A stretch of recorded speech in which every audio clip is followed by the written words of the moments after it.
হাসিনা বাইচে আছে কিনা আমরা জানি না, তার আজকে ভিডিও করে আসা উচিত।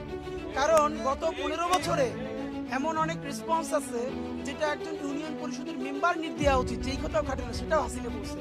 আর এখন এত কিছু হইতেছে, তার লোককে মিটিয়ে তার বাপের বিল্ডিং ভাইয়া ওইখানে আওয়ামী লীগের অফিসে পোলাপান শীষ করে, তাও সে কিছু বলে না। এটা এত ভালো তো ভালো না, এর মানে সে বাইচে আছে কিনা এটা প্রমাণ করার জন্য তার ভিডিওগুলো আসা উচিত। আমরা আপনাদের মতো এই জন্য হলো তার রাজনীতি আর নাই আসলে। তো এই জন্য বাকি যারা ছোট আওয়ামী লীগ আছে এরা এখন হাত পা ধুইয়া তবা কইরা বিচারের মুখোমুখি হইয়া তারপরে তারা ছেলে নতুন রাজনীতি করতে পারে। কিন্তু আওয়ামী লীগ কোন কেস এটা আজকে প্রমাণ সন্ধ্যা পর্যন্ত হবে। তারা 1100 কোটি টাকা বাজেট করে, এরপরেও যদি তারা প্রকাশ্য দিবে, লোক আপনি ভাবেন এত কিছুর পরে বিএনপি জামাত প্রকাশ্যে মিছিল দিছে না, তো এইখানে একটা প্রকাশ্য মিছিল আসতে বলেন না, এখানে না।